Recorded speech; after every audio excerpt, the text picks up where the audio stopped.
Well, I would like to start by thanking CPFALA, I hope that sounds right, for inviting me, for making this possible. I'd like to thank you all for turning up on an evening after no doubt a hard day's work. I'd like to thank the audience which is, I gather, watching this online, and we'll submit some questions after I finish talking. I would next like to apologize for having to speak in English. I always think when I'm a guest in a country with a different language, it would be nice if I could speak it, but alas, we are not gods, at least I'm not a linguistic god, and I could not talk to you in Portuguese. It's always a bit difficult to know how to start to talk about philosophy. It's a strange word. It's not a word I like very much, although I have spent my professional life as a philosopher. There's an old story about two people gossiping on a bus, and one is saying how awful life is and how she's lost her job and how difficult her children are and so on and so on. And the other one says, oh, well, you just have to be philosophical. Just don't think about it. And that's one side of philosophy, the idea that it enables you to put up with life's difficulties, to be a stoic, to set your mind on higher things. I don't subscribe to that view. I'm not very good when I have toothache or when things go wrong or when my children disappoint me. So it's not philosophy in that sense that I ever practice or talk about. I prefer, as I say in one of my books, I prefer the term conceptual engineering. It seems to me that just as engineers study physical structures, structures of aeroplanes or bridges or roads or whatever it might be, so philosophers study the structures of our thought. The structures of our thought mean the categories which we use as we think about ourselves and each other. We talk about reason, we talk about emotion, passion, we talk about proof, knowledge, objectivity, truth. And all those notions can prompt reflection. We start to think about what they mean, whether we know what they mean. One of the most famous questions in the Western canon, in the Bible, in fact, is Pontius Pilate's question, what is truth?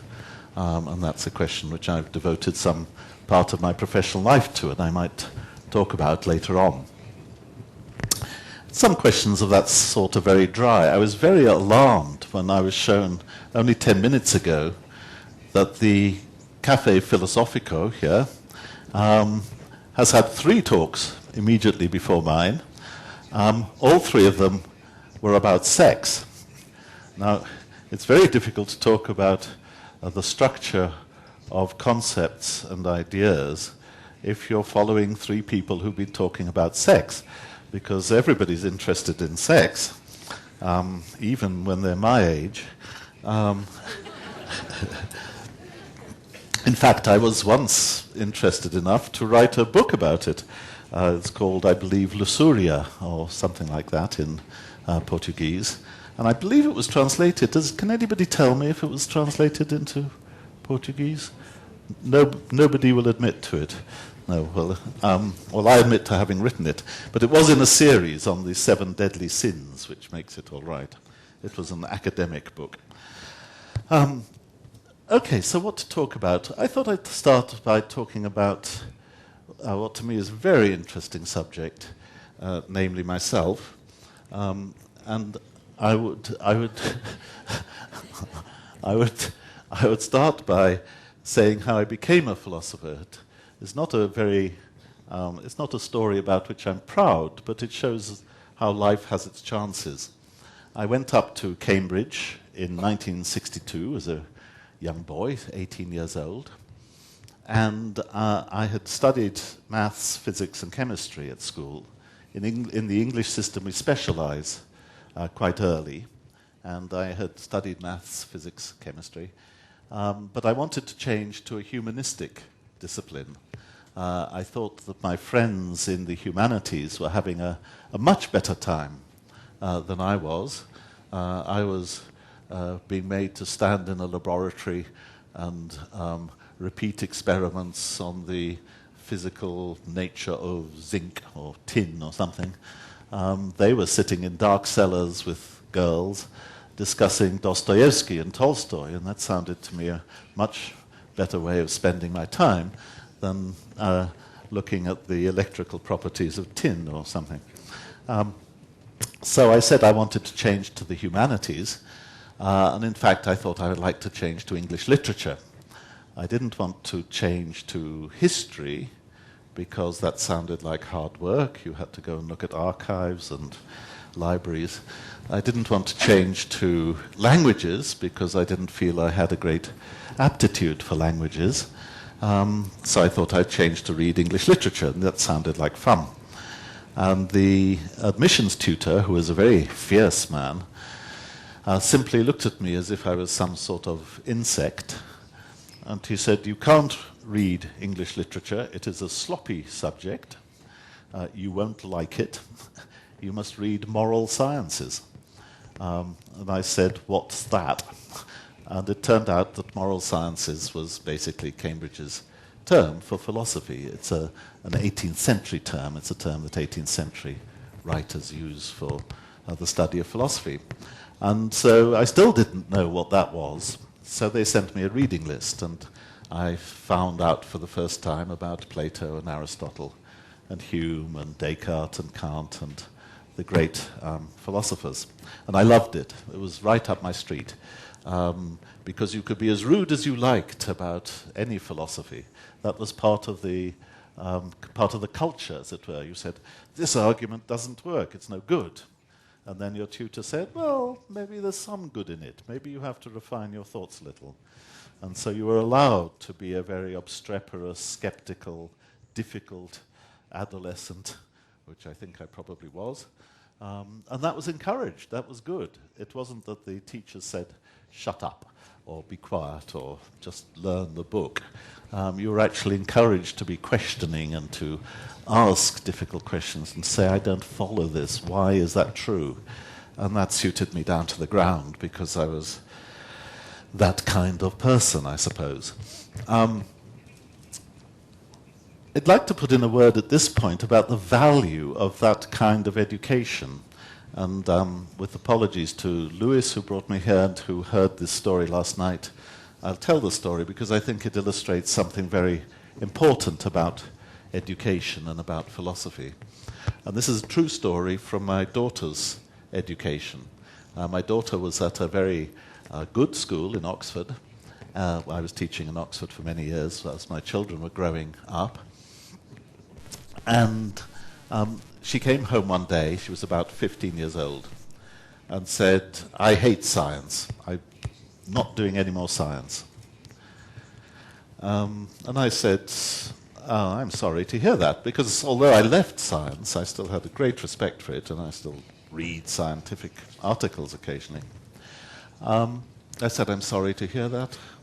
What's the problem?" And she said, "I don't understand it." And I said, "What don't you understand?" And it turned out that they had been asked in class to solve a problem to do with the pendulum. If there are any engineers in this room from CPFL, they will understand the problem. They were asked to solve for the velocity of a pendulum at the bottom of its swing. The pendulum is moving with a certain speed. What's the velocity of the pendulum? And they were given that the potential energy of the pendulum as it's stationary at the top of the swing is equal to the kinetic energy of the pendulum at the bottom of the swing. And that does enable you to solve for the velocity of the pendulum given its length and the gravitational force and so on. So I said, "Well, what's the problem?" And my daughter said, "I don't understand what this thing energy is. There is no energy. There's nothing at the top of the swing. The pendulum is sitting still. It doesn't have any energy. So what's this potential energy? And what's the kinetic energy at the bottom of the swing? I don't understand this word energy." So I said, "Did you ask the teacher?" And she said, "Yes." I said, what did the teacher say? The teacher said, get on and solve the equation. Now, this is wrong in so many ways. It's wrong in so many ways. My daughter's question is a very good one. In fact, the concept of energy in use in that equation, it wasn't available to the pioneers of the pendulum. The first scientific study of the pendulum probably started with Galileo. It may have started slightly before Galileo, but roughly it started with Galileo, who was the first to notice that the period of a pendulum, the amount of time of its swing, is both independent of its mass and independent of the angle, at least within limits, to which you swing it. It's the isochronous properties of the pendulum. The pendulum was then studied by, amongst others, Huygens, Leibniz, Newton, Euler, and in the 19th century it became a topic again of interest. And it was only in about 1870 that the concept of energy that my daughter had been asked to understand became a common property of physics. The laws of conservation of energy were actually late 19th century discoveries or late 19th century concepts. And they only arose after both electromagnetic energy had become a topic of study and also thermodynamics, the equations between heat and energy. In other words, my daughter has been presented with a concept which it took 250 years of European science, the brightest minds, to develop. She was told nothing of this. She was just told she ought to get on with it. Just use it. Don't worry your head about what it means. Now, I think missing out that history and missing out the story of why people like Newton and Leibniz argued about the nature of energy. They argued about vis viva, vis inertia. Was there such a thing as an inertial force? Was there such a thing as... they confused together momentum and energy and all sorts of things. So there's a huge history of the brightest minds in Europe failing to understand the modern concept, or the classical concept, because of course it all changed about 30 years afterwards, as soon as the interchangeability of energy and mass arrived with relativistic physics. It seems to me shocking that an education should, as it were, blinker, should stop a student from asking the sort of question that my daughter asked. And one advantage of philosophy and of the history of ideas, the philosophy of ideas and the history of ideas, is that it opens the student's mind to the difficulties involved in even the most elementary sounding concept, a concept that you might think is the property of the whole world, that has no history, it's always been part of the thought processes of mankind. And if you learn that concepts are not, they have a life, they have a history, they have a pattern of discovery, a pattern of refinement, a pattern of change, then you learn something very important about our minds and eventually about our lives and our politics. Because I think one of the most dangerous political ideas is the idea that our way is the only way. We are the only people of reason, or we are the only people to have got something right. Our way is the best way.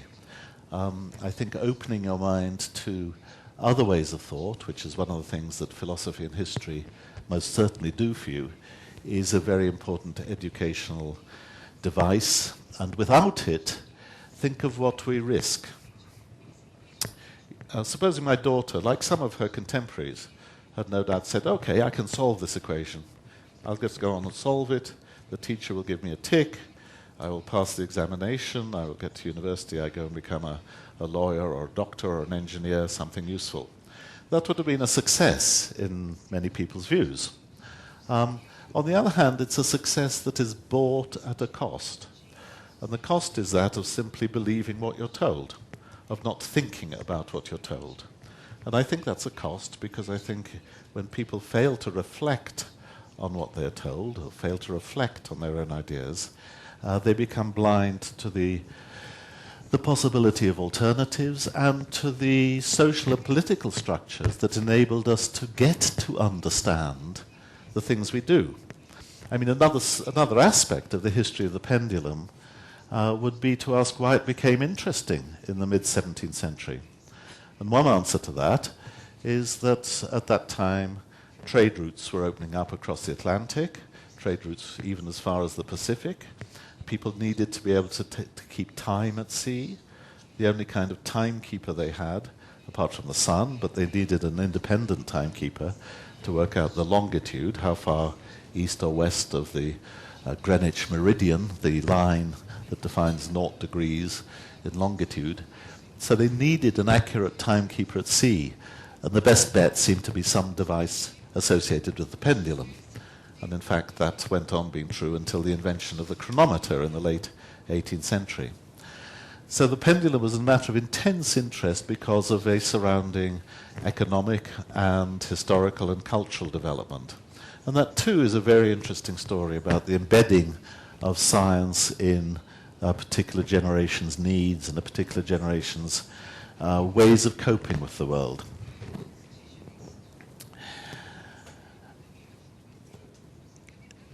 Socrates is supposed to have said that the unexamined life is not worth living. Hegel said that philosophy is the queen of the sciences. We philosophers always like to hear that. We like to hear that we're the queen of the sciences. But of course, that can sound like special pleading. It sounds like Socrates sounds like a dentist saying that the only life worth having is a life spent pulling teeth. Well, that's not true. Why did Hegel think that philosophy was the queen of the sciences? Nowadays, I think if you took a snap poll on the internet, what's the queen of the sciences? People would say physics. Physics, perhaps mathematics, mathematical physics. Why did Hegel think that philosophy was? Well, he may have had bad reasons, but I think he had good reasons. And the good reason was that all paths lead to reflection. A physicist may do wonderful work based on a particular set of concepts with a particular set of problems.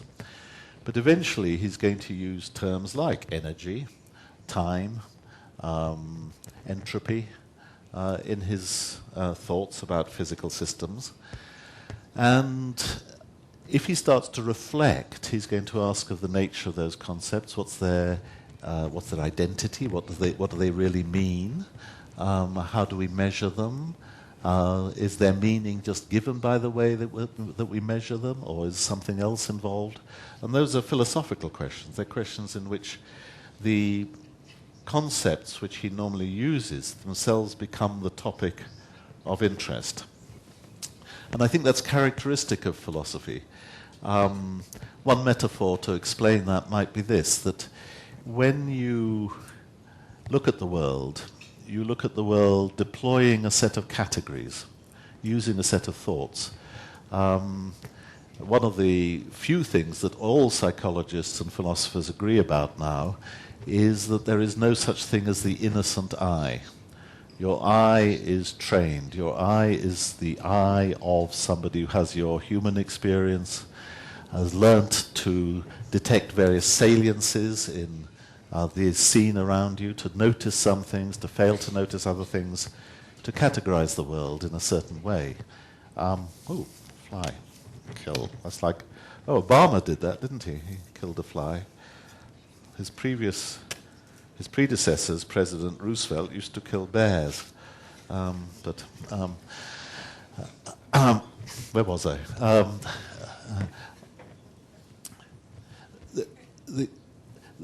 There's no such thing as the innocent eye. Therefore, your perception of the world is conditioned by the categories that you bring to it, the categories of thought, the categories that determine how you see the world around you.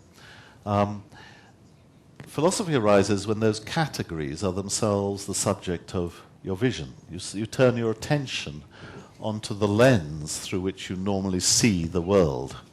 The lens formed by your preconceived ideas, your culturally embedded traditions and habits, the things that you naturally interpret the world in terms of. then become the topics of thought. I think that we are naturally reflective beings. We naturally reflect. Some of us reflect more than others. It's perhaps the curse of my life to have had to reflect a great deal, because that's what a philosopher does. But I think nobody is so innocent as to think that their way of perceiving the world is the only possible way of perceiving the world. And then you have to ask yourself, what is the justification of the categories you bring to the world? Are there alternatives? Could they do better? Could they be refined? Could they be more clear? Could you be helped to understand them better, to understand the roots of inference, the practices in which they become embedded and to which they give rise? So let me give an example, because all this is very abstract, and one of the problems of philosophy is it can sound a very abstract discipline. So I like homely examples. Let's take the example of you doing something. Let's tell a story. Okay, suppose you are, let's say you're a woman, Anna, and you have a friend, Beth, and you, Anna, and Beth are together baking a cake. It's a nice homely activity. Beth thinks you're a very good cook. She's come to ask you to help her. You're a helpful person. You, Anna, are helping Beth to bake a cake. You are baking a cake together. Right? Now suppose it turns out that the reason, really, Beth wants to bake a cake with you is she wants to take the cake and use it to seduce your boyfriend. She is going to present this cake. You have a dishy boyfriend. Let's call him Alfonso. And Beth is going to take this cake and give it to Alfonso later on in the evening when you're not around, and try to seduce him by appealing to his appetite for cakes. And eventually she hopes his appetite for Beth. Okay, what happens when you learn that? You're insulted. You feel destroyed. You feel resentful. I imagine you do. Can't you imagine this? You feel that you've been betrayed. Your friend has betrayed you. She pretended to be doing something with you. Really, she was doing something against you. It's very bad. You can't help feeling indignant. You can't help feeling, as I say, a sense of betrayal, a sense of resentment. You've been let down. Your trust has been destroyed. Your world, in this respect, has come to an end. Beth is no longer your friend. Or was it Anna? I can't remember. All those are attitudes to do with resentment, injustice, being let down, being betrayed. They're very specific feelings. You can't really have them towards a thing. You can be very annoyed at your computer when it doesn't fire up. But it's not the same. It's not betraying you. It's not letting you down. You can sort of feel that a computer is betraying you. And in that case, you might momentarily get angry and throw it on the floor or something. But it's not a very good reaction, and you probably feel slightly foolish 5 minutes later when you have to go out and buy a new computer. On the other hand, you feel justified in your reaction to this story, this betrayal. Now, some philosophers think that this is irrational, or they've argued that this is irrational. They've said that, look, we are just complicated creatures of flesh and blood, complicated physiological systems. There is no self as opposed to the embodied person, the embodied animal, what Aristotle would have called the animated animal. The animated animal is just a complicated version of a computer. It works according to physical laws. It works according to a design set by evolution. And it's a fantasy to suppose that you can do anything else than follow out the script written in your programming, in your brain or your blood or your genetics. Hence the set of ideas associated with freedom are illusory. The world is a deterministic world, or if it's not, at best there are quantum indeterminacies, but that just introduces an element of randomness. It doesn't introduce an element of responsibility. I thought there was a snake for a moment.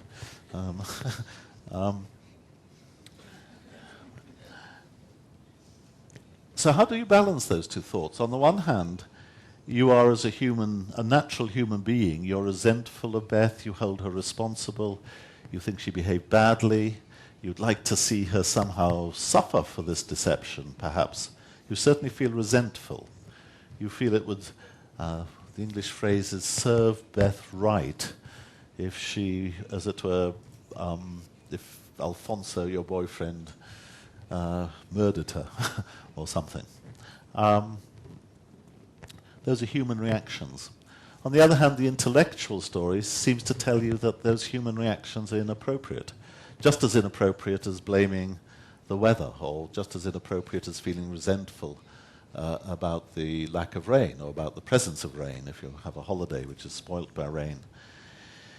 So how do you balance those two thoughts? That on the one hand, our interpersonal reactions are ones of to do with blame, to do with responsibility, to do with resentment, to do with gratitude, to do with injustice, justice, and so on. Whereas our intellectual categories may make that very difficult to sustain. We find it very hard to protect those categories, to defend them when we think about each other in the sort of more objective light as just large physical systems with large physical things happening to us. This is a very urgent question. It's a question, for example, in the philosophy of law. Do we look on people as people to be, in a wonderful phrase by the British philosopher Peter Strawson, are people to be managed or handled or cured or trained? That's the objective attitude.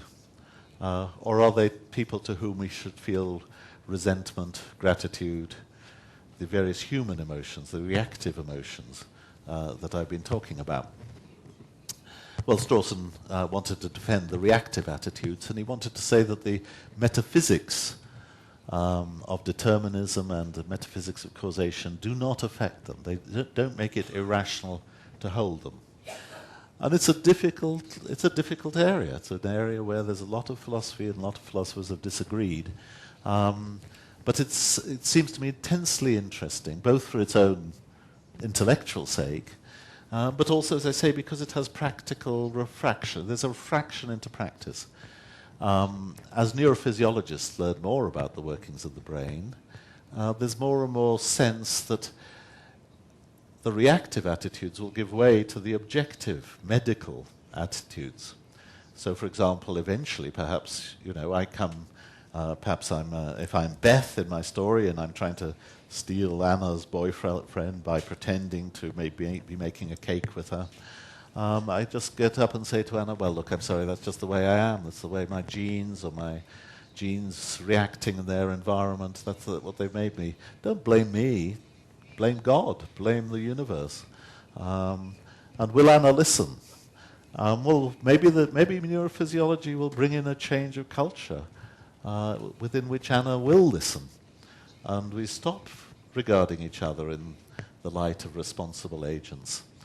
And then the philosopher might ask, would that be an improvement? Would that actually be a new kind of human life in which sometimes punitive and retributive attitudes have no place?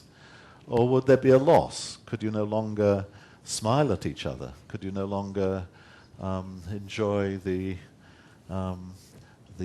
pleasure of doing things together? Because all the time you'd be feeling that the other person is simply an instrument, simply a machine, simply something which you're using for your own gratification at a particular point in time and for a particular purpose. So in these ways, quite intellectual questions about determinism, questions about the metaphysics of causation, which might seem very abstract to the private preserve of people like me who enjoy those things, will actually spill out into practice.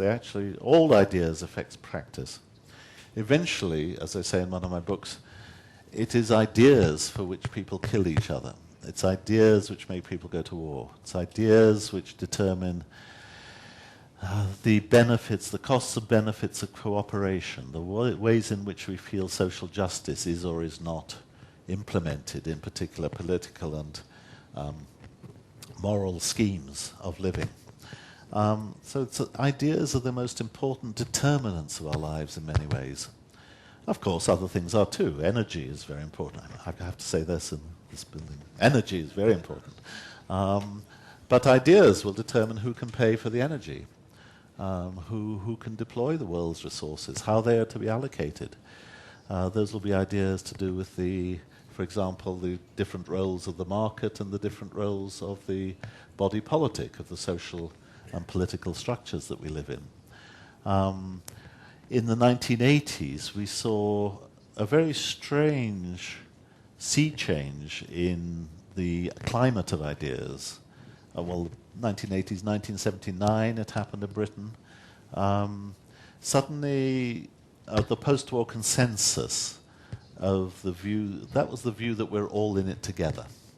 It was the view that created in Europe the welfare state, the idea that the collective, the body politic, the nation or the group, we all hung together. People deserved, therefore, if they couldn't afford it, they deserved free education. If they couldn't afford it, they deserved free medicine. They deserved that the state look after us, take care of our vulnerable side, our dependencies, basically from birth to death. And that was a consensus in Europe, certainly, before the Second World War, but it gained in speed after the Second World War.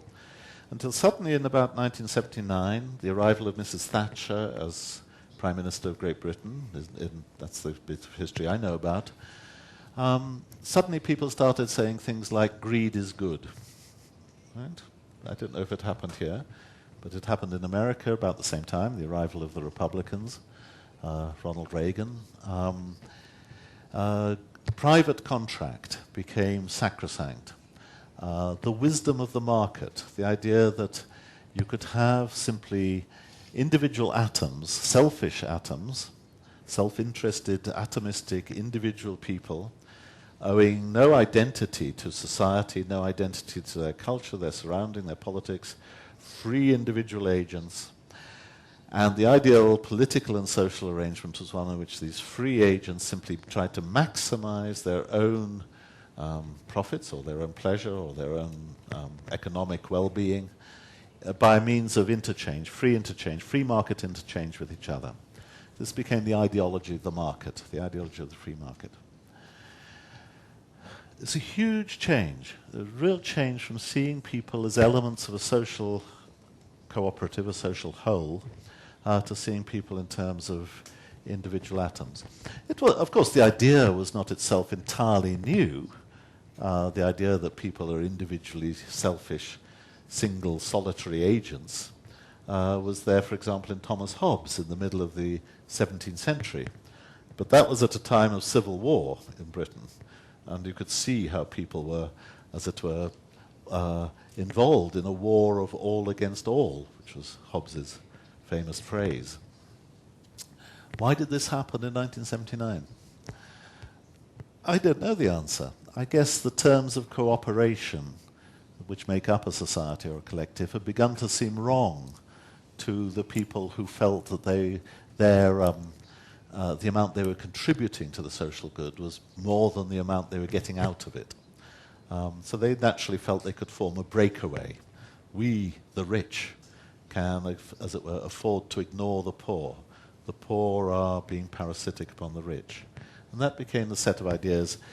It's most famously exhibited in Robert Nozick's book, Anarchy, State and Utopia, a right-wing riposte to the more social justice-orientated book of John Rawls, A Theory of Justice, and those two books together basically have set the scene for political philosophy ever since. A curious aspect of this kind of shift in perspective, which I think has to be understood historically, is that at the same time books arriving from quite different disciplines started to sort of sing to the same hymn sheet, as we say, that is, to sing the same tune. So, for example, Richard Dawkins wrote the book The Selfish Gene in, I think, 1976, just about the same time that I'm talking about. Now, it's actually a very silly title for what is, in some respects, a very silly book. Because genes aren't selfish, genes have no motivational states, genes don't have a sense of themselves, genes don't have anything. They just come and go. The ones that come are ones that find a niche in an animal, say ourselves. The animal finds its niche in a social society, in a group of other animals. We are not solitary animals, we're social animals. As a result, no doubt, some genes go forward. They're more common in the next generation, just as some phenotypical traits, maximum traits that you can observe in each other, go forward and become more common in the next generation. There's nothing in Darwinian theory that talks about selfishness in that respect. It simply talks about reproductive advantage. And that's simply a statistical concept of what gets through to the next generation. There's absolutely no theorem of human society that the people who reproduce the most are the people who are the most selfish. That's absolutely absurd. And on the contrary, often in many social setups, the people who are the most selfish are the quickest to get their throats cut. Selfishness is not necessarily an adaptive trait. And that's because, as human beings, we create social niches for each other. We monitor each other's behavior. If you're selfish, like, say, the people in my story, the girl who's exploiting the other one in order to steal her boyfriend, if you're like that, you're not likely to do very well in most societies. In a well-functioning society where transactions are repeated and you've got a kind of monitoring device to see who is cooperative and who's not, the people who don't hang together may hang separately. They will go do worse than the others. So there was nothing in Darwinian theory to justify the Dawkinsian take, the Dawkins take on that theory. And the fact that it suddenly resonated with people was, again, a peculiar aspect of that particular historical social juncture. And I think studying the evolution of ideas in relation to the matrix, the social, economic, political matrix within which they grow, is one of the things people like me enjoy doing. We try to do, and sometimes we do it badly, and sometimes we try and do it well. And, well, we always try to do it well. Sometimes perhaps we manage to do it well. Well, there are many other aspects of philosophy I could talk about. It's now 10 to 8. Could one of the people who knows what my timing should be tell me how many more minutes I should talk, or perhaps I should stop talking and solicit questions? Would you like me to go on, or yes, you want me to go on?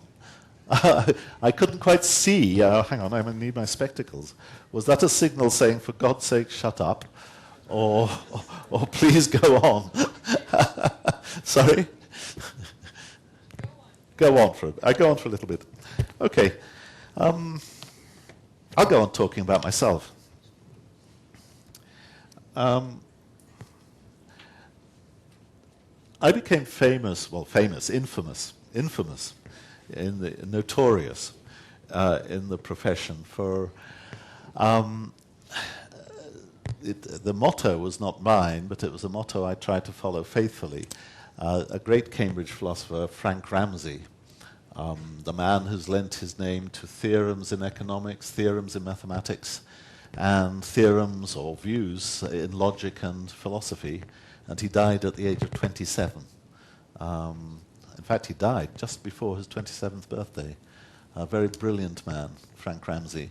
And he said that in philosophy it was very good advice when you see two positions at loggerheads to ask what is right about each of them and to see if you can find a compromise.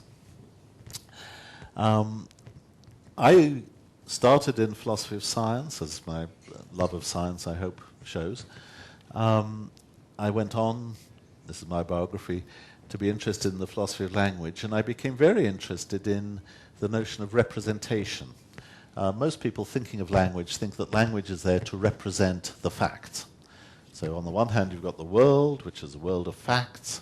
And on the other hand, you've got language, which is supposed to be a device, an instrument for us reporting the facts to one another, describing the facts. Now, the early Wittgenstein, the Wittgenstein of the Tractatus, which was the great Austrian philosopher Ludwig Wittgenstein's book, written in 1916 to 1921, his first book, really presented language as a way of picturing the world. So language represented the world in the way that a portrait represents a sitter. The picture theory of meaning. Famously, there's a famous story that Wittgenstein was explaining his ideas to an economist, a Cambridge Marxist economist called Piero Sraffa, an Italian. And Piero Sraffa, who was a Neapolitan from Naples, there's a gesture which I believe goes something like this, right? And so Piero Sraffa said to Wittgenstein, okay, what does this represent? And of course Wittgenstein realized that this is not the only use of language. Language is not just there to describe or represent things, it's also there to voice reactions to things or to express reactions to things.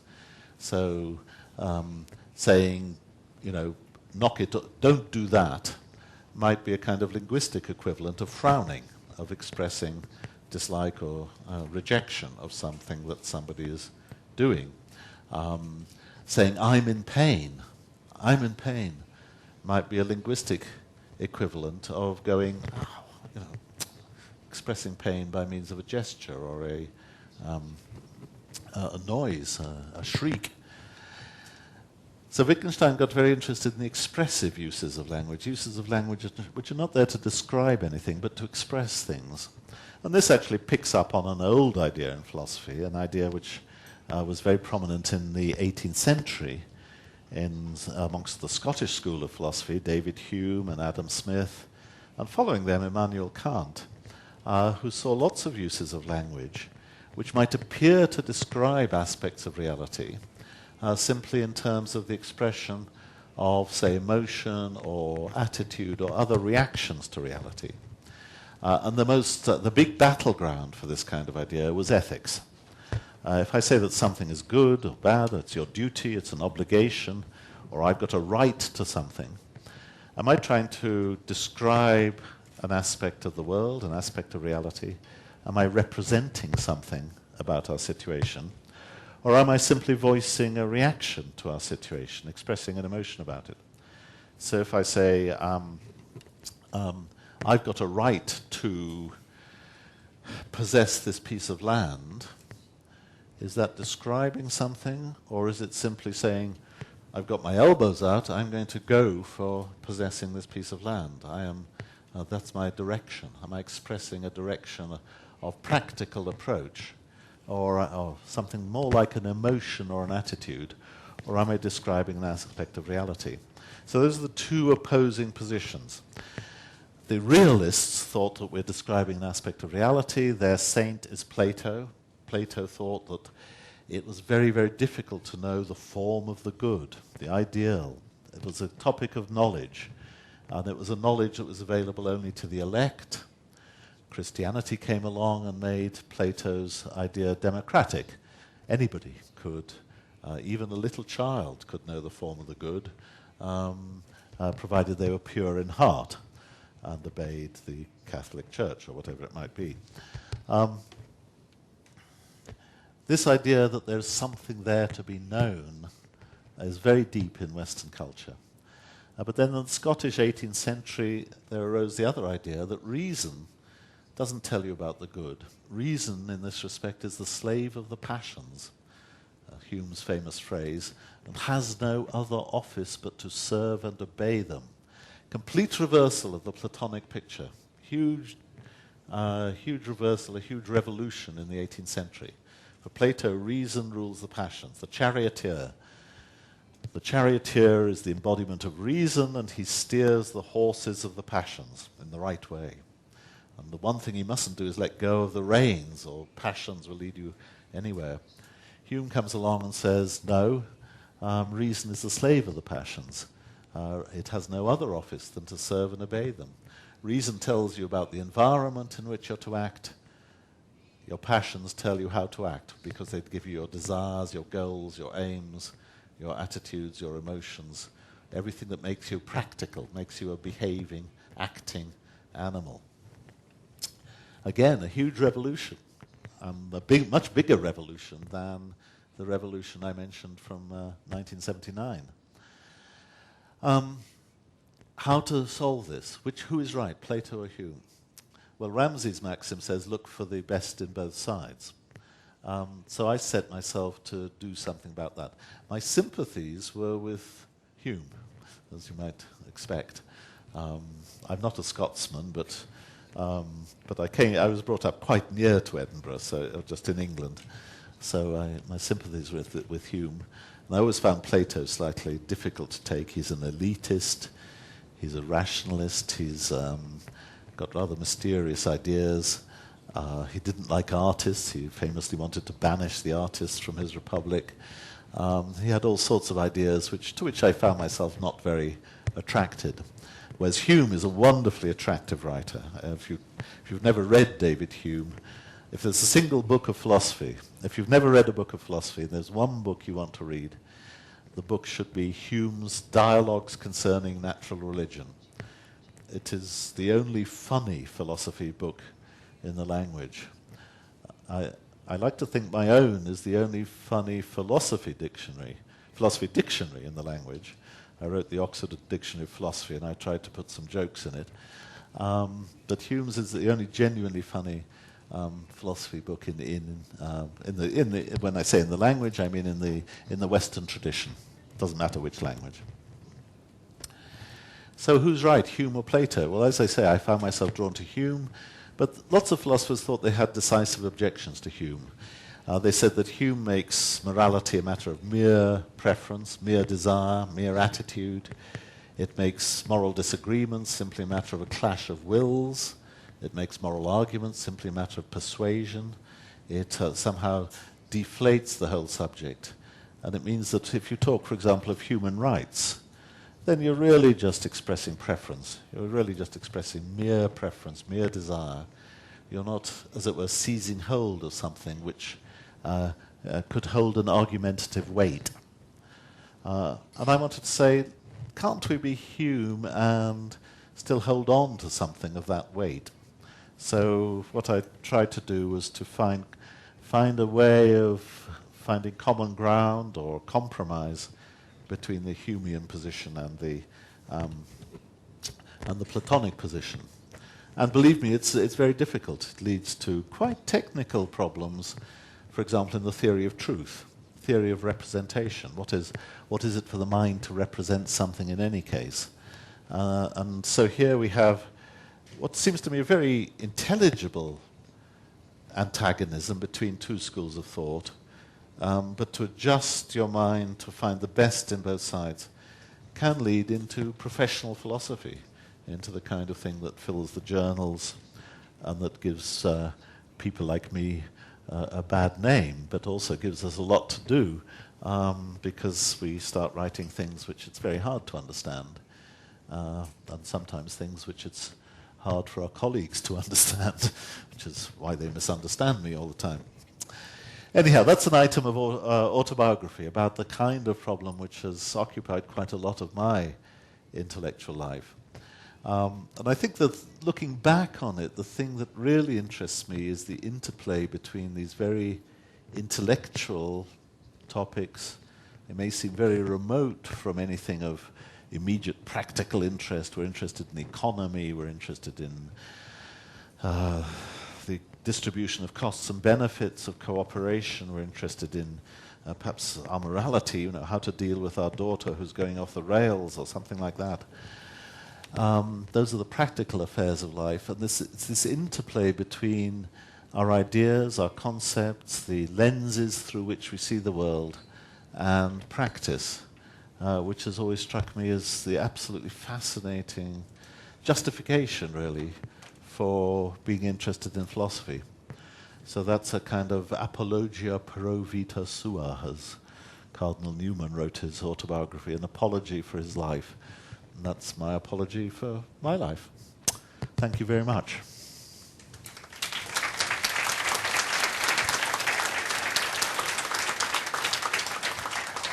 Obrigado, professor BlackBurn, por ter trazido a importância da filosofia no mundo de hoje.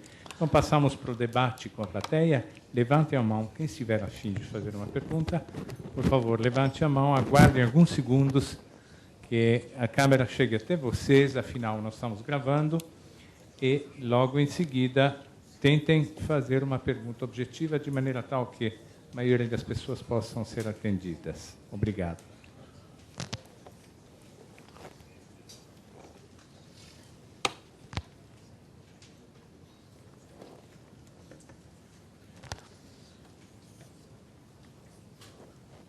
Hi there.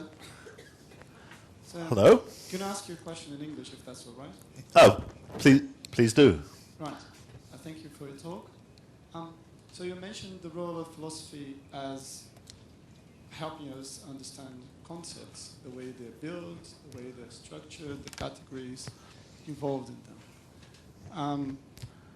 I think we have very serious conceptual problems in the 21st century which require a lot of hard work, such as the limitation of our planet, the environment, and the restrictions that imposes. Yes. And I think that raises very serious philosophical questions as to selfishness, social and collective responsibility, and so on and so forth. Yes. So I trained personally as a pure mathematician. Oh, yes. Actually, partly in the place where you work. Oh, And nowadays I find myself doing some research on quantitative issues associated to the environment. yes. So I think I'm in a moral high ground position to ask you, what do you think philosophers can contribute to this debate in the 21st century? What contributions of philosophical research can we expect from your lot? Good. Yes. A very good question. Have the translators made it plain to people? I'm still hearing... okay. Right. It's a wonderful question. Thank you. I think what's... starting with Thomas Hobbes, and then with Rousseau, and then going into the 20th century, philosophers have been very interested in the emergence of cooperative solutions to problems. The most famous problem became actually crystallized in the 20th century mathematically as the prisoner's dilemma. Do you know that, or shall I explain the prisoner's dilemma to people? The prisoner's dilemma is that any structure... I won't say why it's called the prisoner's dilemma, that would take too long. It's any structure where individuals rationally pursuing their individual self-interest nevertheless arrive at an equilibrium which is socially bad. It's socially worse than a different equilibrium. So here's an example. Suppose there is a water shortage, right? And the water companies, the utilities say, please restrict your usage of water. That way the water may last longer until the next rains come, or we hold out longer. Each individual can say something like this. Look, either the others are going to save water, or they're not. If the others save water, it doesn't matter whether I use water. My usage has infinitesimal effect on the reservoirs, on the water supply, or anything. So if the others are going to restrict themselves, I do better by using as much water as I want. On the other hand, suppose the others are not going to restrict themselves. Suppose the others are going to ignore the plea to save water.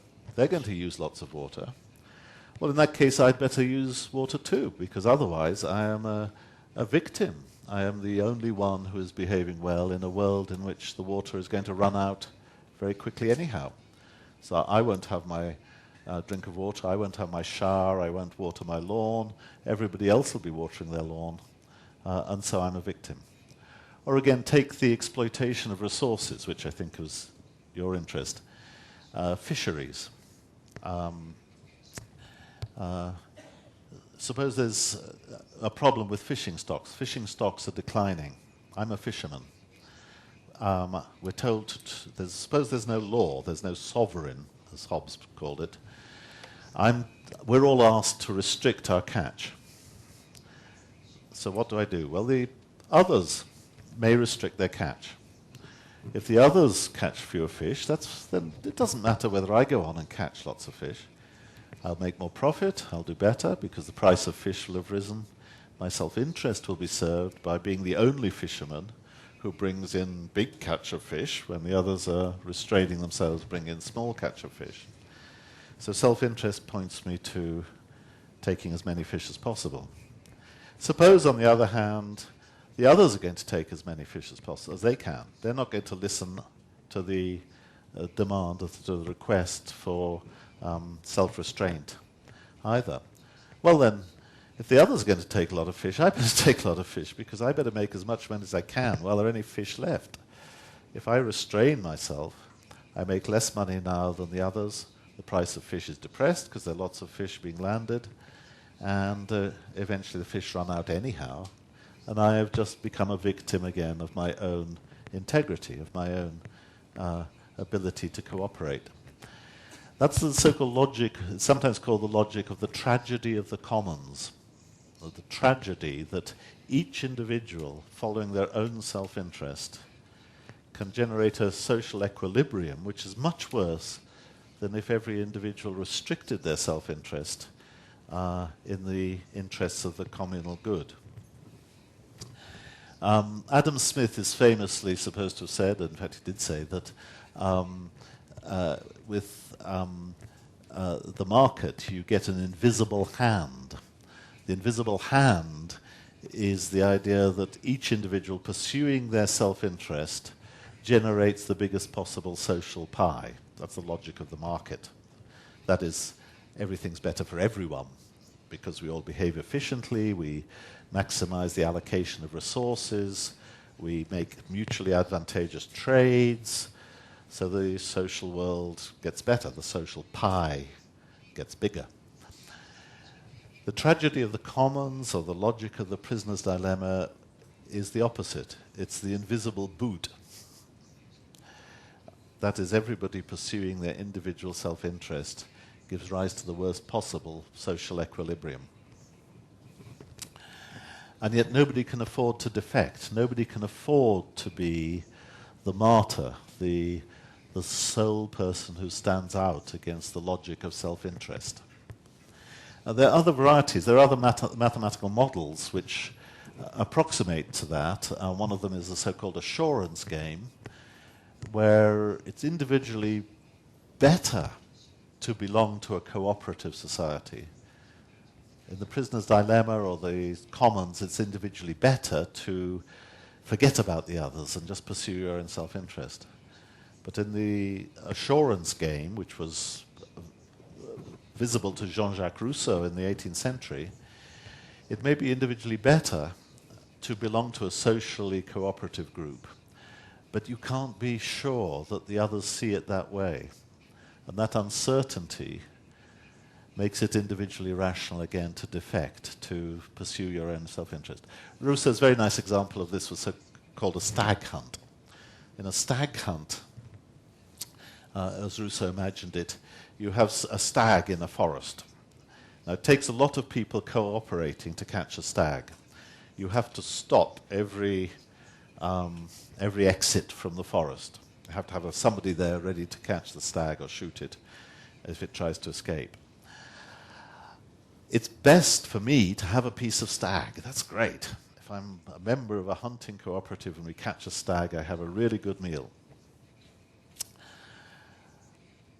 On the other hand, there are hares about, little rabbits or hares. Eating stag is best, but having a hare is better than having nothing. There's a bit of meat on a hare. Not much meat, but a bit of meat. Now, what are the others going to do? Will any of them be tempted to catch a hare, to leave their post, in which case the stag will escape, and I will get nothing if I stand to catch stags and wait, but the others have gone off and caught hares. They'll do something worse. That's called an assurance game, and under obvious circumstances, you'll find that people don't cooperate. They go off and catch a hare because they're not sure that the others are going to coordinate, going to cooperate. I think energy policy in the 21st century is going to be very, very difficult to establish. The Kyoto Agreement and its failures have already shown that we are basically in the kind of logic of the logic of the situation is exactly that Rousseau and the Prisoner's Dilemma, and the tragedy of the commons or the tragedy of the fishing exemplify. It may be best for the world if we restrict very heavily our use of hydrocarbon energy. Perhaps I shouldn't say that at CPFLA, but I'll say it anyhow. Perhaps it's best for the world if we all do that. No single country will feel motivated to do it unless it can be sure that everybody else is going to do it. Suppose at present solar energy is more expensive than energy derived from depleting hydrocarbon resources, which I think is true. Solar energy is expensive to harness through solar panels and silicon technology. Can, say, Britain or can Brazil decide, I don't care what the other countries are doing, we are going to invest solely or entirely or mainly in solar technology?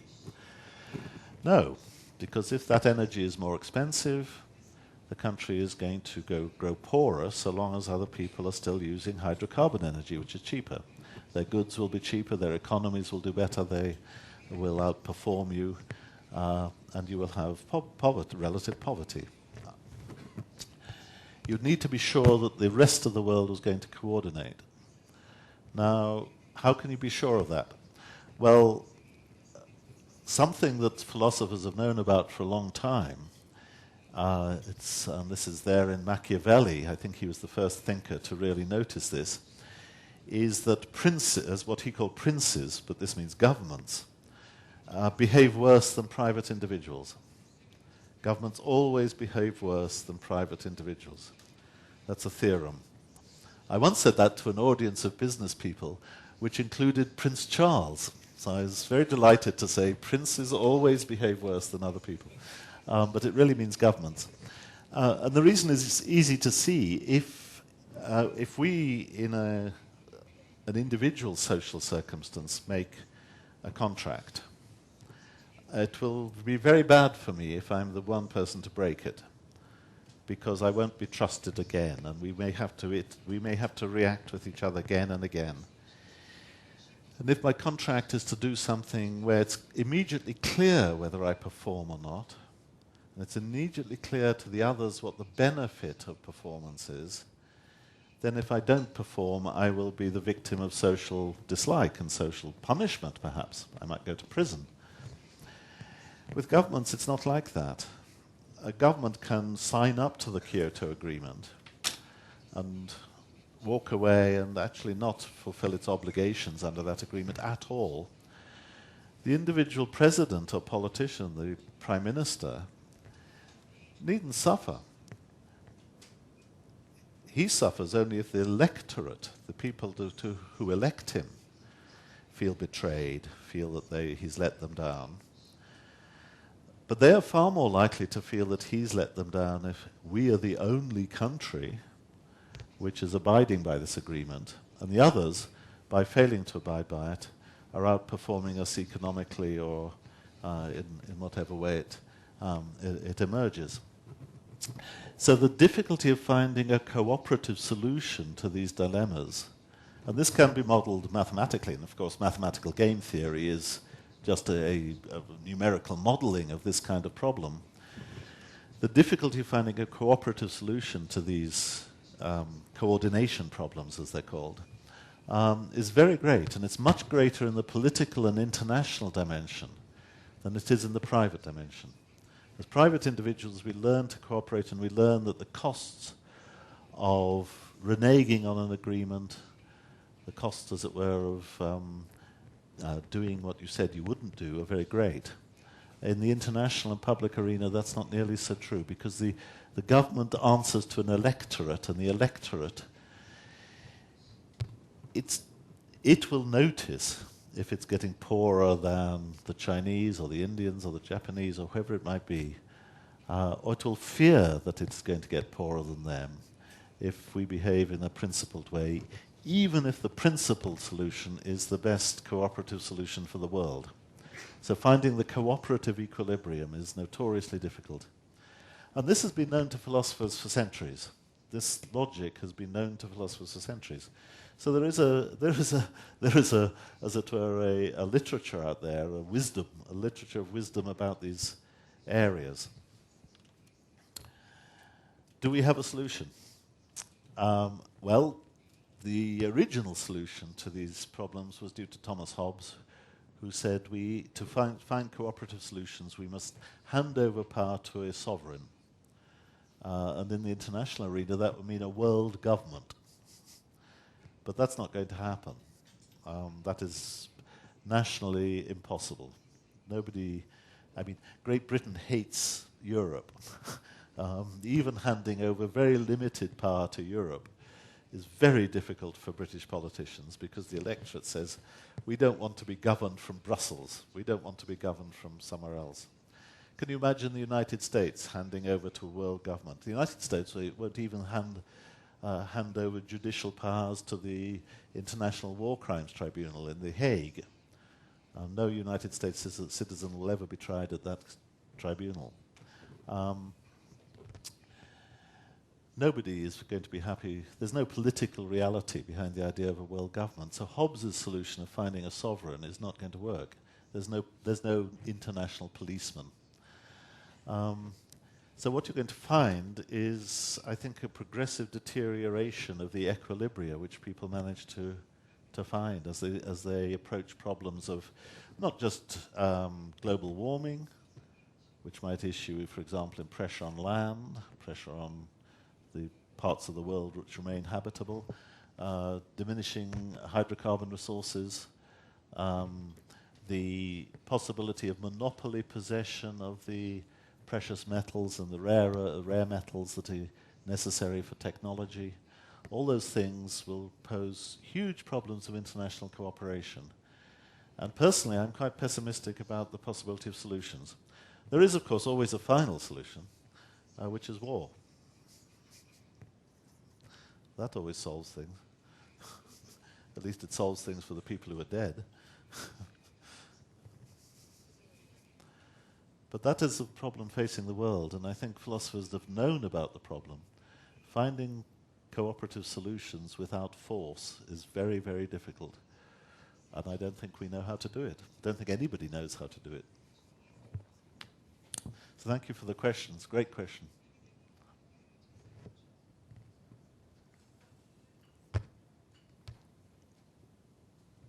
Good evening. Hello.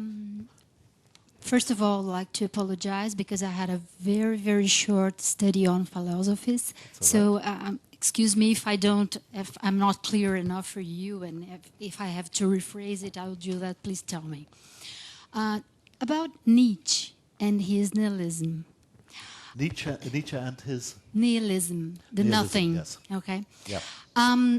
Do you think that we could relate the nihilism of Nietzsche with what I understand from nihilism, that we are all being driven to a nothing, a whole nothing?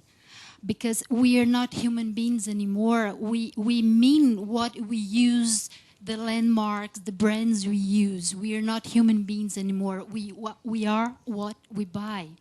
So I think that correct me if I'm wrong, if you think I'm wrong, that this is the nihilism, this is the nothing we are being driven to. So do you think that we could relate this nothing to, or better, to fight this, to go against it with the Christian idea of a God that example to us, to give himself to the others? So if we give ourselves to the others, could we solve this problem or this future problem of the nothing, the whole nothing we are going through? Good. Yes. Did everybody got a translation of the question or heard the question? Do you want me to repeat it, or you all got the question?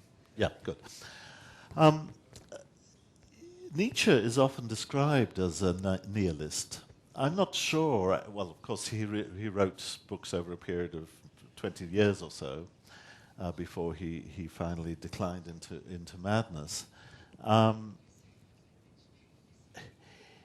Nietzsche had, I think, quite a. I think it's only half true to say that he was a nihilist. I think Nietzsche, he talks a lot, of course, about the Superman, about the man who's to come, the Zarathustra, the ideal. He certainly hated the civilization of his time in Germany. He didn't just make bad remarks about women and Jews. He made bad remarks about Germans. He didn't like the modern world. That's true. But I think at least part of him didn't like it because he had an ideal. He wasn't a nihilist. He just had an ideal of some kind of power, some kind of capacity which human beings could exercise, which he thought the modern world did not afford us the ability or the opportunity to exercise. Now, a very good example which your question raised is consumer culture. Consumer culture. We are what we possess. We are what we buy. Your status in a society is measured by the make of your car, the brand name on your handbag, whatever it might be. And yet people, when they get the new car, it makes them happy for Christmas Day, but then after that it's just another thing. They get the new handbag, it makes them happy when they go and show off to their friends, but then it loses its charm and it becomes like a child's doll tossed aside in the bottom of the wardrobe. So consumerism does not actually bring lasting satisfaction, content, happiness, and so on. And I think if when you're all as old as I am, if all you had to look back on was I spent a lot of money, then you'd feel some sort of waste. Life would have passed you by. Aristotle thought that happiness was the exercise, in particular, of virtue. Well, never mind about the virtue bit. That sounds about high-minded. But I think happiness certainly arrives much more certainly in the exercise of capacities than it does in the exercise in achievements, than it does in, for example, buying something. Buying something is not an achievement. It simply signals that you've been given enough money, or you've been lucky enough to find enough money, or you've earned enough money. That might be an achievement, but then it's the achievement, not the money, that matters. So I think you're right that consumerism does lead to a sense of waste, a sense of nihilism, and psychologically I think that's true. The happiest people are the people who have managed to throw themselves into some worthwhile activity and to feel that they've achieved something thereby. I get my happiness, of course partly I get happiness from family, from children, from social relations, from friends, but very largely from feeling that I've done something quite well today. I go to bed contented if I feel I've done something better than I might have done it. That's good. does it have to be self-sacrifice? I mean, you mentioned the Christian ideal. The Christian ideal is the supreme self-sacrifice. I'm not sure it does. Self-sacrifice is really, it's a concept pretty foreign to classical thought. I don't think you find much about self-sacrifice in Aristotle. You don't find much about it. You certainly don't find much about it in the Cyrenaics, the Epicureans. They're not interested in self-sacrifice. They are interested, however, in achievement, in activity in accordance with virtue, which, and their idea of virtue wasn't, heroic self-sacrifice. It was doing things properly. It might in times of stress and battle include self-sacrifice, the self-sacrifice of the warrior who stands his ground, who doesn't run away. That kind of courage was a Greek ideal, a pagan ideal. But it wasn't particularly concerned with altruism, it was more concerned with loyalty and with the kind of exercise of courage, which means you're capable of standing up to difficulties, to overcoming difficulties. It could be a female virtue as well as a male warrior's virtue.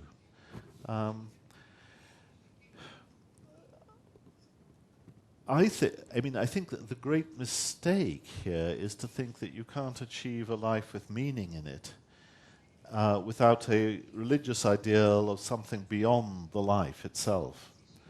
That is a sort of transcendental option, that the only thing that would give life here meaning is, for example, an eternity of life, life after death, a life that lasts forever. People get very worried about the meaning in life when they think about the size of the universe or the length of time. The length of time there's going to be after you're dead. The length of time there's going to be after you're forgotten.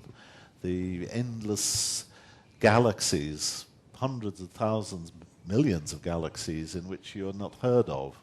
So we're very insignificant in the space of the universe, either in space or time.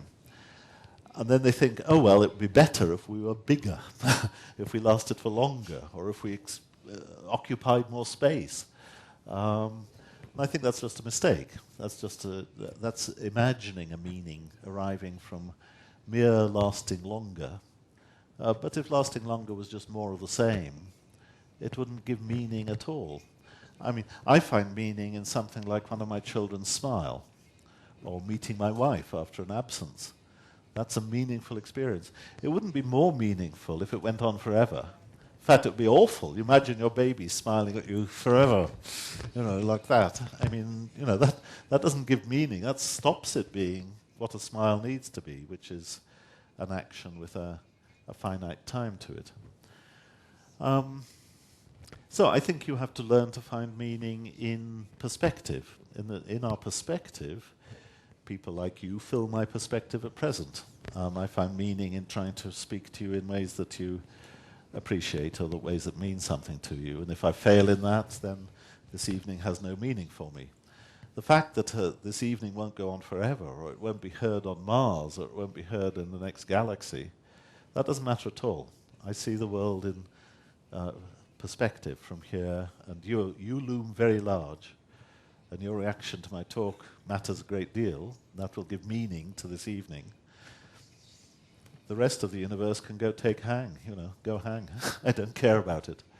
So I think nihilism is essentially a sort of immature feeling that nothing matters unless it matters to everyone, everywhere, all the time. And you have to learn not to think like that. Things matter because they matter to you and me here now. That's a succession. Life is a succession of things mattering to you and me and here and now. It's not a matter of things mattering to the universe.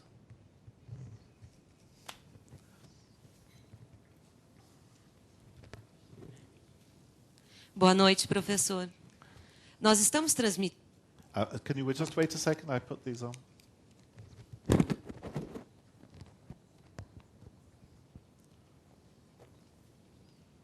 Boa noite, professor. Nós estamos transmitindo no site da CPFL Cultura, onde mais de 500 internautas nos acompanham, e eles fizeram uma série de perguntas. A Tainá quer saber o que o senhor diria para os futuros filósofos, para os estudantes de filosofia. Qual ideia, reflexão ou conselho o senhor daria para essas pessoas?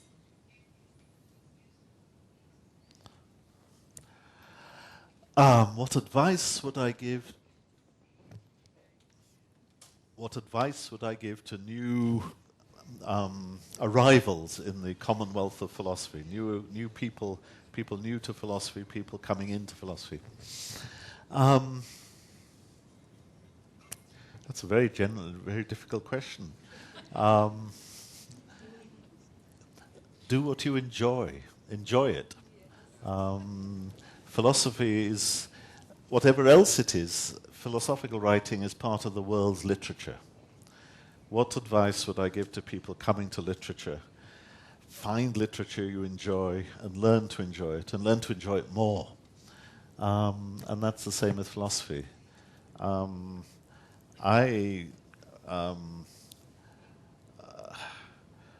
mean, there are philosophers I enjoy more than others. But eventually you can enjoy the difficult ones because you enjoy overcoming the difficulty. I've mentioned David Hume as possibly the most attractive philosophical writer, certainly in the Anglo-Saxon tradition. Beautiful writer, generous, warm-hearted, sensible, insightful person. He was known as Le Bon David, the good David in Paris in the time of the Enlightenment. So he's just a sheer pleasure to read Hume on most things. Some things he's very difficult. So that's an immediate point of enjoyment. You read Hume and then you learn that, for example, Immanuel Kant had issues with the way Hume saw things. So you start reading Immanuel Kant. Now, Kant is not nearly so immediately enjoyable. Kant taught philosophy to speak German. And people say Hegel taught philosophy to speak German, but Kant really taught. A lot of German speakers read Kant in the English translation by Norman Kemp Smith because the English is intelligible in a way that the German is not. Still, Kant is rewarding. Kant is eventually enjoyable because he's very, very acute and insightful. And his criticisms of Hume deserve taking very seriously. They're very important. So there's another sphere of enjoyment opens up. You enjoy the... it's like seeing, your favorite chess player, and then you realize there's an even better chess player, and you go up a rung, and so on. A very good writer of philosophy, for example, is Ludwig Wittgenstein, whom I've mentioned before. Wittgenstein's a wonderful stylist, and he's a wonderful stylist in German and in the English translation. It translates. But you read Wittgenstein, you can appreciate the language, but it's often very difficult to appreciate the form the argument is taking. It's sort of, he doesn't argue in a linear, direct way. He argues around a problem because he's trying to make you see it in a different light. He's trying to take the blinkers off. And that can be very difficult. It's difficult to see what he's doing very often. But again, when you learn to see that, you feel, oh, isn't that wonderful? If only I could have thought of that. And that's another enjoyment. So I think you follow the writers you find enjoyable. That's my advice to anyone starting philosophy. But don't be lazy with yourself. Don't think that, this sort of pretty and easy philosophy is the last word, because it never is. It'll be a bit like learning to appreciate music. Everyone starts off learning to appreciate, wallpaper Mozart. Very easy, the kind of thing that you hear in restaurants or lifts or something, elevators. But then you gradually hear Beethoven's late quartets, or you hear some Brahms, or you go on to the 20th century, and it becomes hard, and you have to listen more carefully. But if you don't have to lose your enjoyment. You don't have to say, oh, I used to like enjoyable music, but now I find I'm interested in Berg or Schoenberg or something. what you say is, I used to like pretty or interesting or undemanding music. Now I'm really fascinated by or interested in more difficult music. And it's the same with philosophy.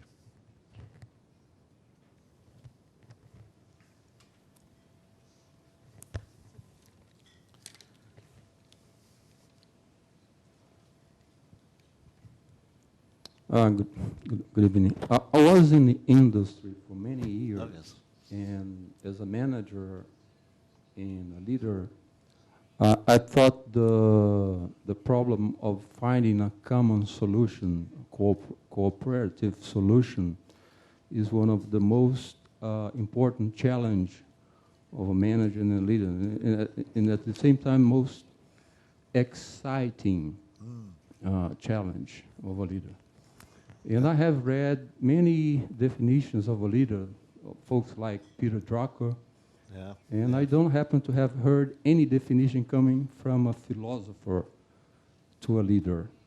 So my question is, what is the importance of leadership and of a leader in the present days, helping folks, helping communities, helping countries to find cooperative solution and put it in action?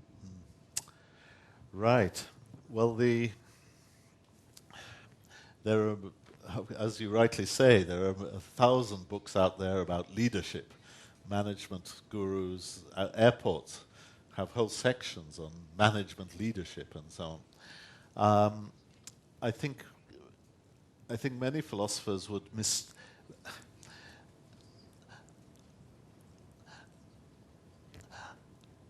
I think it's quite sorry, let me think for a moment.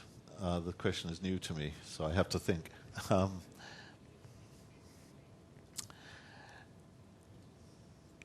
It's quite a good technique in philosophy to not to trust nouns. Nouns are very dangerous. People ask, what is liberty? What is freedom? What are numbers? What are values? What are, and then the noun follows. What is leadership? It's often a good practice to substitute concentration on the verb. What is it to lead people? Leadership is just a quality we say belongs to people who can lead people. Well, of course, you can lead people into temptation. The devil tried to lead Christ into temptation, and he might have succeeded, except, of course, he wasn't going to. You can lead people into bad pathways. You can lead people into this, that, or the other. People with the ability to lead other people are basically people with the ability to persuade other people of something or other, to do something or to think a certain way or to follow a certain course of action. If in business you have the capacity to lead people into good courses of action, efficient courses of action, cooperative solutions, into feeling themselves part of a team, part of a unity, then of course you will be very successful. You will have done something which a good business leader needs to do. I'm not sure that there are any recipes for that. It's very contextual, of course. Partly there'll be some particular set of obstacles that you have to lead people across. Moses had to lead people into the promised land. I think the difficulties included no water, no certainty of where they were going, and so on.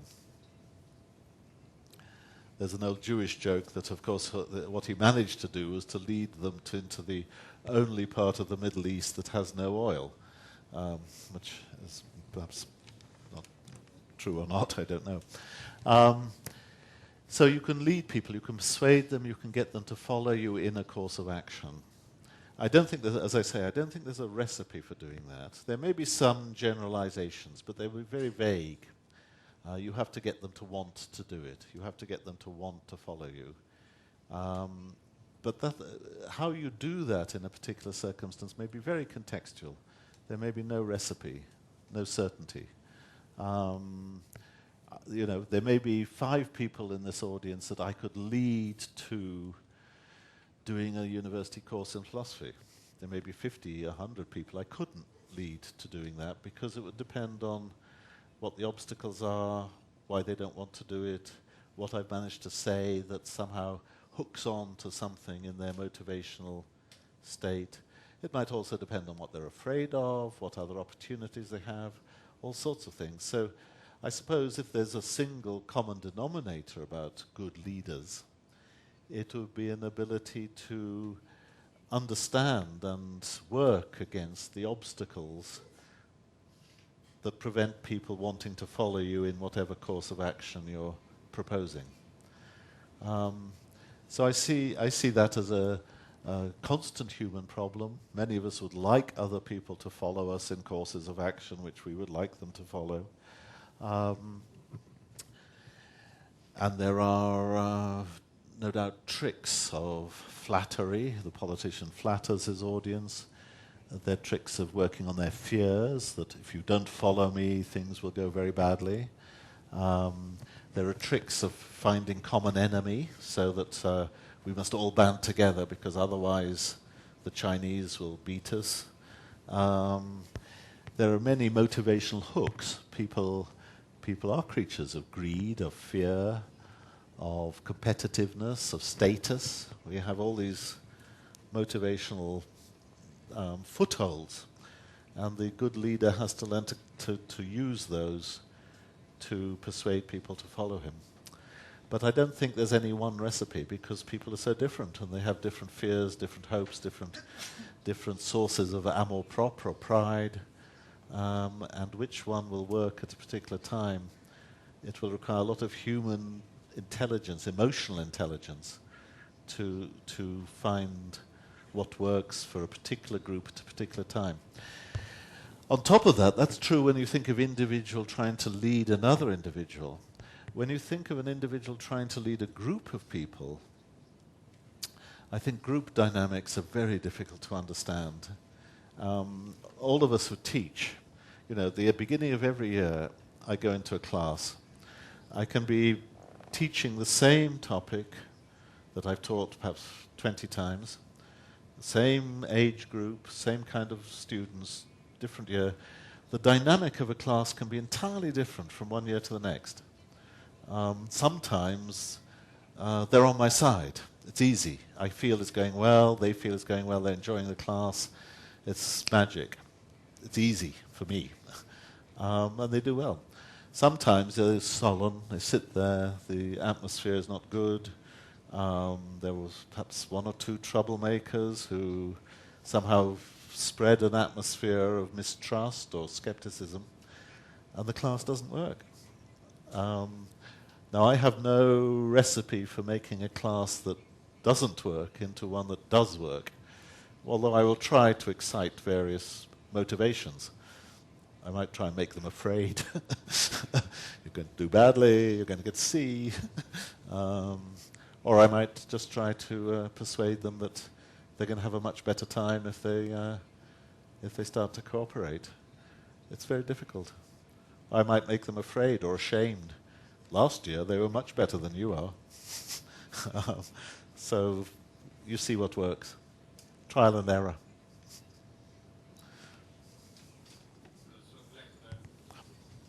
Vamos passar para a última pergunta da noite. Yes. Vamos passar para a última pergunta da noite. Pedimos desculpa para quem não conseguiu ser atendido. Obrigado. Ok. Parabéns por sua palestra. Eu conheço o senhor como homem que tenta, a cada dia, tirar a filosofia das torres de marfim, né, e levá-las, digamos, numa linguagem brasileira, às favelas. Nós temos hoje 3 desafios quando nós falamos em filosofia, ou 3 visões. Há aqueles que acham que filosofia é a arte de pensar o pensamento pensado. Então, as faculdades ensinam ele a sair de lá e dizer assim, como dizia Nietzsche, como dizia Spinoza, como dizia Immanuel Kant, como dizia Aristóteles, Platão, e jamais, como digo eu, como dizia eu mesmo. Nós temos uma outra vertente aqui nesse país, que é a praticidade da filosofia. Quando se quer desqualificar o pensamento de alguém, disse, seja prático, pare de filosofar. E nós temos aqueles que sabem, que são os conscientizados, que filosofia é o amigo da filosofia, o amigo da vida, do saber e etc. A pergunta que eu faço para o senhor é, quais são os desafios de popularizar a filosofia baseada nessas três visões diferentes? That's a very good question. Let me criticize one word in the question. It was also a word which was used introducing me. I don't like to think of myself as somebody who popularizes philosophy. I think of myself as somebody who brings people to philosophy. I don't bring philosophy to people. It's quite easy to provide what I think of as chicken soup for the soul. Sort of easy, simple, kind of the kind of writing you get in management studies. It's a sort of common sense with a little bit of jargon. That is not what I want.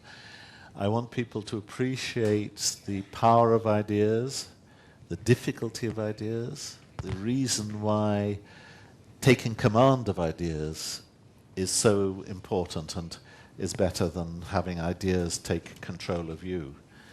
So that's just a word about popularize. Of course, there are going to be skeptics. There are going to be people who say, reflection, I don't need that stuff. And it's certainly true. For large parts of life, we don't need that stuff. You want to know the bus timetable, you don't ask a philosopher, you ask the bus timetable. You go to Google, you search it and so on. What I'm interested in are the categories that structure our thoughts, the categories that structure our terms of cooperation, our politics and our ethics. If people say that that's not practical, I would take... I think that is itself a kind of blindness. We conceptualize the world, we think of the world in terms of concepts. Just take a concept like progress. You can immediately start to interrogate that and wonder what the costs and burdens of progress are. Think of a concept like reason. We all like to think that we're reasonable. The philosopher's supposed to be, above all, a guardian of reason. Somebody like Hume comes along and asks us to interrogate the concept of reason. What makes for reason in human affairs? Experience. We all like to think that we learn from experience, but what's experience? Experience comes filtered. It's filtered especially by memory. How do we know when we're using experience in the right way and in the wrong way to come to ideas about things? You don't have to ask those questions, and some people have no interest in those questions. My own father was an engineer, and he could never understand what I did. I tried to explain to him. I think the only philosophical problem he ever found interesting was, how do I know that I see colors in the same way that you do?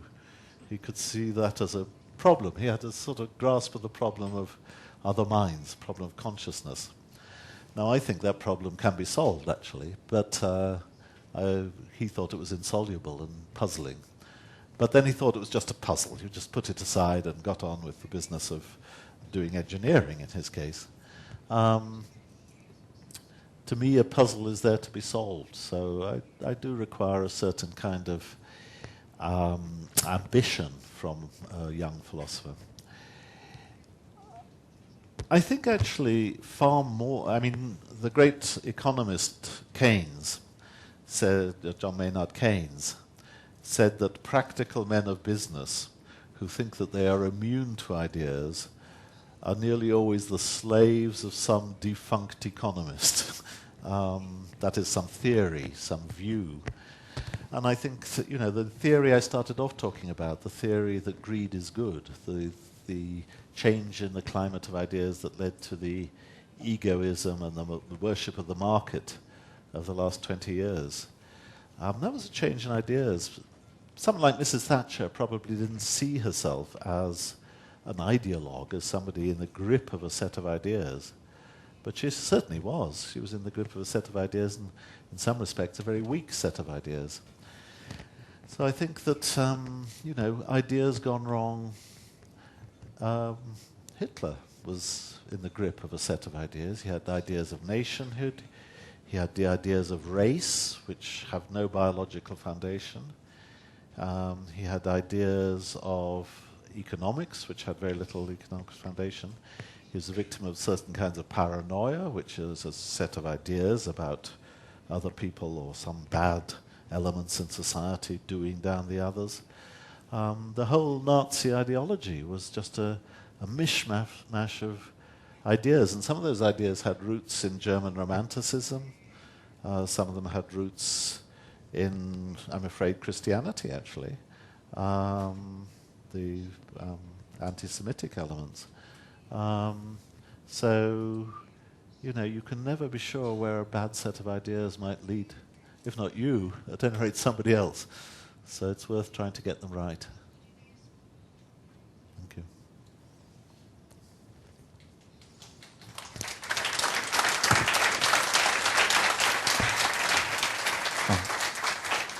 Thank you. Muito obrigado, Sr. BlackBurn, por essa, digamos, esclarecimento sobre a filosofia como potente instrumento de reflexão, que nos permite refletir numa sociedade, né, sempre dual, entre a cooperação e a competição. Lembrando que nessa sexta-feira, que às 19 horas, no Café Filosófico, daremos continuidade ao módulo Família, com o tema Adolescentes, ontem, hoje e amanhã, apresentado pelo Dr. Ivan Capelato. E neste sábado, não percam a música erudita com a dupla de trompetista e percussionista de marimba, em tempo e duo, como sempre, às 20 horas. Agradecemos a presença de todos vocês. Gostaria de encerrar com um aplauso de agradecimento ao nosso convidado. Obrigado.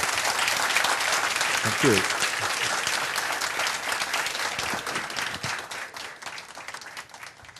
Thank you.